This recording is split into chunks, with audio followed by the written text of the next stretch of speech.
खुलुमबाय आं खिलिखां ब्रह्म बडलेण्ड बुब्लिनि जानानै बयखौबो बरायना लाबाय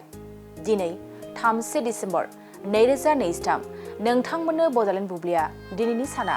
मा मानि थाखाय मिथिजायो एबा दिनैनि सानाव मा हाबाफारि फालिनाय जायो नोंथांमोननो फारि फारि बडलेण्ड बुब्लिया फोरमायगोन दिनैनि सानखौ गोदान बोसोरनि मोनाबिलि एबा निउ इयार्स इभ महरै फालिनाय जायो गोदान बोसोरनि मोनाबिलिखौ बोसोरनि जोबथा सान महरै 3 डिसेम्बराव मानसिफ्रा मोसानानै रोजाबनानै जानानै बायदि बायदि हाबाफारिजों गोजाम बोसोरखौ हगार हरना गोदान बोसोरखौ बरायनायनि थांखिजों 3 डिसेम्बराव गाजा गोमजायै फालिनाय जायो बेनि अनगायैबो दिनैनि सानावनो make of your mind day आरो इउनिभार्सेल हावार अफ पीस महरैबो फालिनाय जायो नोंथांमोननो बडलेण्ड बुब्लिया दिनैनि सानाव मा हाबाफारिजों मिथिजायो आरो मा हाबाफारिखौ फालिनाय जायो फोरमायबाय गोजोन्थों सेरफांगुरि बाजार शोरूमआ क्रिसमासनि दामाका अफार लाबोदों कक्राझार जिल्लानि सेरफांगुरियाव थानाय फुंखा एन्टारप्राइज बाजार शोरूमआ 15 डिसेम्बरनिफ्राय 31 डिसेम्बरसिम क्रिसमास दामाका अफार आरो एक्सचेन्जनि खाबुफोर होगासिनो दङ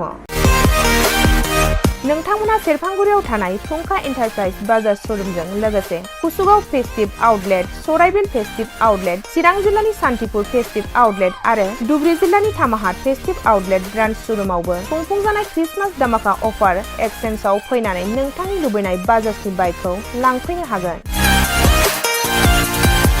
बाजाजनि बाइक सालायनो मोजां मोनग्रा रायजो राजाफोरनो फुंखा एन्टारप्राइज बाजार शोरूमआ लोगोसे मोजां अफारफोरबो लाबोदों बेफोरनो जाबाय 90% लन गंनै हेलमेट फ्रि केस होनानै बाइक बायगिरिफोरनो 1000 रां केशबेक हरफिननाय जागोन आरो क्रिसमास दामाका अफार एक्सचेन्जजों लोगोसे बाइक बायगिरिफोरनो गांसे ब्लेंकेट फ्रि हरफानाय जागोन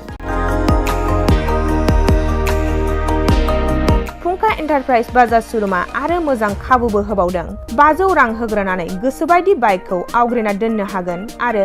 गासै गारिजों लोगोसे मोनफा मोनफायै एसुइट गिफ्ट हरनाय जागोन आबुङै मिथिबावनो थाखाय 8158725656 आरो 9101547892 जानबुं नम्बराव खौरां लाहरनो हागोन